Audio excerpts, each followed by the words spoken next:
मंजिल उन्हीं को मिलती है जिनके सपनों में जान होती है। पंखों से कुछ नहीं होता, हौसलों में उड़ान होती है। जैसा कि आप सभी को न्यूज़ के माध्यम से ये जानकारी मिल चुकी होगी कि नोबेल पुरस्कार 2020 का अनाउंसमेंट हो चुका है। आज की इस वीडियो में हम जानेंगे कि नोबेल पुरस्कार 2020 किसको किसको मिलने जा रहा है, लेकिन उससे पहले जानते हैं नोबेल पुरस्कार से जुड़ी कुछ खास बातें। नोबेल पुरस्कार दुनिया का सबसे बड़ा पुरस्कार है जिसकी शुरुआत हुई थी 1901 ईस्वी में। क्या है इसके पीछे की कहानी, आइए जानते हैं। स्वीडिश के एक वैज्ञानिक हुआ करते थे जिनका नाम था अल्फ्रेड बर्नहार्ड नोबेल। इनका जन्म 1833 ईस्वी में स्वीडिश के स्टॉकहोम में हुआ था। ये एक महान वैज्ञानिक और केमिकल इंजीनियर थे। इन्होंने बहुत सारे आविष्कार किए, जिनमें 1867 का डायनामाइट का आविष्कार सबसे ज़्यादा खास था।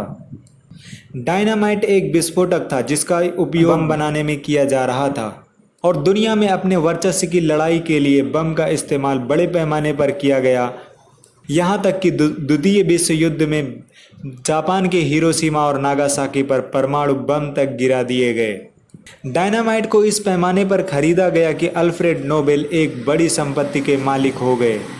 लेकिन इस खतरनाक विस्फोटक से जिस तरीके से लोगों को मारा गया वो देखकर अल्फ्रेड नोबेल बहुत दुखी हुए और उन्होंने अपना सारा पैसा स्वीडिश बैंक में जमा कर दिया।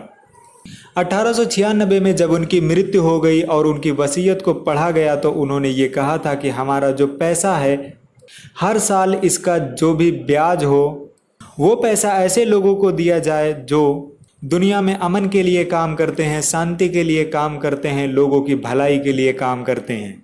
और 1901 में शुरुआत हुई नोबेल पुरस्कार की, जो कि नोबेल फाउंडेशन द्वारा 6 क्षेत्रों में दिया जाता है।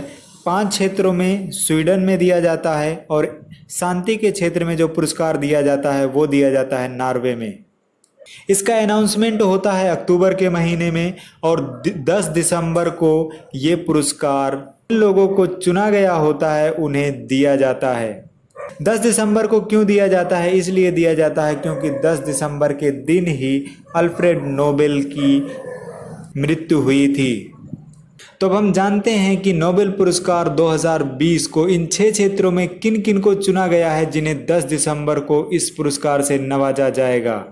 तो सबसे पहले हम जानते हैं कि शांति के क्षेत्र में नोबेल पुरस्कार इस 2020 किसे दिया जा रहा है। तो 2020 नोबेल शांति का दिया जा रहा है WFP यानी वर्ल्ड फूड प्रोग्राम को, जिसका मुख्यालय है इटली के रोम में, जिसकी स्थापना हुई थी 1961 में। ये संयुक्त राष्ट्र संघ की महासभा का स्वतंत्र हिस्सा है, जो कि स्वतंत्र संगठन के रूप में अपना काम करता है, जिसका काम है दुनिया में भूखे लोगों को भोजन मुहैया कराना तथा फूड यानी कि खाद्य सुरक्षा को बढ़ावा देना। नंबर 2 पर बात करते हैं साहित्य के क्षेत्र में। ये पुरस्कार जो दिया जा रहा है वो दिया जा रहा है लुईस ग्लूक को, जो कि अमेरिका की कवित्री हैं और उन्हें ये पुरस्कार दिया जा रहा है उनके काव्य संग्रह एवेरनो के लिए। नंबर 3 पर जानते हैं भौतिकी के क्षेत्र में ये पुरस्कार जो दिया जा रहा है वो 3 लोगों को दिया जा रहा है। रोजर पेनरोज ब्रिटिश, रेनहार्ड गेंजेल जो कि जर्मनी के हैं, एंड्रिया गेज जो कि अमेरिका के हैं। इन तीनों वैज्ञानिकों ने ऐसा क्या किया कि आखिर इन्हें 2020 के नोबेल से नवाजा जाएगा। रोजर पेनरोज की अगर बात करें तो इन्होंने कैम्ब्रिज विश्वविद्यालय से PhD की, उसके बाद ऑक्सफोर्ड यूनिवर्सिटी में प्रोफेसर बने। आइंस्टीन जो एक महान वैज्ञानिक थे, उन्हें जिस बात पे यकीन नहीं था, इन्होंने उस बात को साबित किया कि नहीं, ब्लैक होल का निर्माण संभव है। इन्होंने बताया कि सापेक्षता के सामान्य सिद्धांत का सीधा परिणाम है। ब्लैक होल क्या है? ब्लैक होल की अगर हम बात करें तो ब्लैक होल वो जगह है जहां पर जिसमें इतनी ज़्यादा सामर्थ्य और क्षमता होती है कि वो अपने आसपास की जितनी भी चीज़ें होती है सबको अपने में खींच लेती है, अपने अंदर खींच लेती है। यहाँ तक कि चलती हुई प्रकाश की किरणों को भी वो अपने अंदर खींच लेती है। प्रकाश की किरणें भी अगर उसके आसपास से गुजरती हैं तो वो भी आगे नहीं जा पाती, अपने अंदर खींच लेती है उन्हें। रोजर पेनरोज के इस सिद्धांत से अब बहुत कुछ निष्कर्ष निकलने वाले हैं ब्लैक होल के बारे में। हम इस वीडियो में बस इतना ही बता रहे हैं आपको।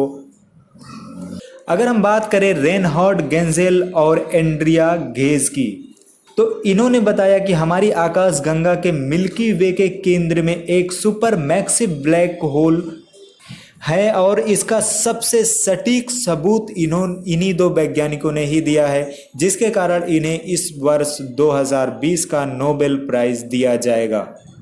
अगर हम बात करें कि चिकित्सा यानी मेडिसिन के क्षेत्र में ये नोबेल पुरस्कार 2020 किसको दिया जा रहा है, तो ये 3 लोगों को दिया जा रहा है। और एक बात और आपको बता दें कि नोबेल प्राइज जो है मैक्सिमम 3 लोगों को ही दिया जाता है। तो मेडिसिन का नोबेल जो दिया जा रहा है माइकल हाउटेन जो कि ब्रिटेन के हैं, हार्वे अल्टर जो कि अमेरिका के हैं और चार्ल्स राइस ये भी अमेरिका के हैं। इन 3 लोगों को हेपेटाइटिस सी वायरस की खोज के लिए नोबेल प्राइज से नवाजा जाएगा। हेपेटाइटिस सी वायरस एक ऐसा वायरस है जिससे अगर दुनिया में बात करें तो करीब 7 करोड़ लोग जो हैं इससे पीड़ित हैं और हर साल करीब 4 लाख लोगों की मृत्यु होती है हेपेटाइटिस सी वायरस से। चिकित्सा का ये नोबेल ऐसे समय में दिया गया है जब कोरोना महामारी चल रही हो, तो इसलिए भी चिकित्सा का नोबेल कुछ खास ही हो जाता है। अब अगर हम 5वें नंबर पर बात करें रसायन या केमिस्ट्री में नोबेल प्राइज 2020 किसको दिया जा रहा है, तो ये दिया जा रहा है 2 लोगों को। तो इसमें है पहला नाम इमैनुअल कारपेंटियर जो कि फ्रांस से हैं और जेनिफर डूडना जो कि अमेरिका से हैं। इन दोनों वैज्ञानिकों को जो नोबेल प्राइज दिया जा रहा है वो इसलिए दिया जा रहा है क्योंकि इन्होंने जीनोम एडिटिंग का विकास किया। जीनोम एडिटिंग जिसे अगर हम बोलें जेनेटिक सीजर्स भी बोल सकते हैं। इसे हम ये भी कह सकते हैं कि a tool for rewriting the code of life यानी जीवन चक्र के पुनर्लेख का एक उपकरण है। जीनोम एडिटिंग एक ऐसी प्रक्रिया है जिससे जीव जंतुओं के डीएनए में बदलाव किया जा सकता है। डीएनए के बारे में तो आपने थोड़ा बहुत सुना ही होगा कि लोगों का डीएनए टेस्ट किया जाता है बहुत सारे रिजल्ट निकालने के लिए। अब इस एडिटिंग से क्या होगा, अगर हम बात करें कि इस एडिटिंग से क्या होगा, क्या फ़ायदा होने वाला है। अगर हम इस एडिटिंग के सबसे बड़े फ़ायदे की बात करें तो इससे रोगों का जो उपचार है, बहुत सारी बीमारियों का उपचार बड़ी आसानी से किया जा सकेगा और उन बीमारियों का भी इलाज इससे किया जा सकेगा जो आपको विरासत में मिली हुई हैं। जो बोला जाता है ना कि ये तो दादा परदादा से चली आ रही, तो ये डीएनए में बदलाव करके उसको भी ख़त्म किया जा सकता है। और लास्ट में हम बात करेंगे 6 नंबर पर जो है अर्थशास्त्र यानी इकोनॉमिक। और एक बात आपको यहाँ पे ये भी बता देता हूँ कि जो अर्थशास्त्र है, इकोनॉमिक का जो क्षेत्र है, ये नोबेल में बाद में जोड़ा गया। पहले ये नोबेल पुरस्कार सिर्फ 5 क्षेत्रों में दिया जा रहा था और लास्ट में जोड़ा गया अर्थशास्त्र को।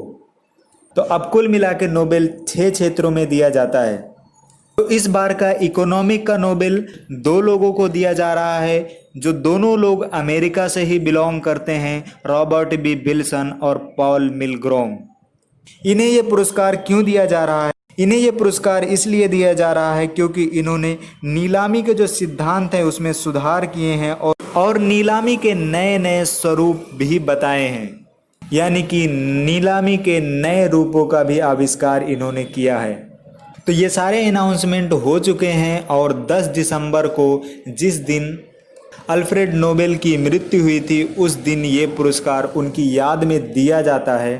तो इन सारे लोगों को 10 दिसंबर को आमंत्रित किया जाएगा और बुलाया जाएगा और नोबेल प्राइज़ से नवाजा जाएगा। इसी तरीके की अगर और भी वीडियो आपको चाहिए तो आप हमारे चैनल से जुड़े रहिए और हमें कमेंट करके भी बता सकते हैं कि हम क्या नया कर सकते हैं, क्या बेहतर कर सकते हैं। वीडियो को लास्ट तक देखने के लिए आप सभी का शुक्रिया। जय हिंद।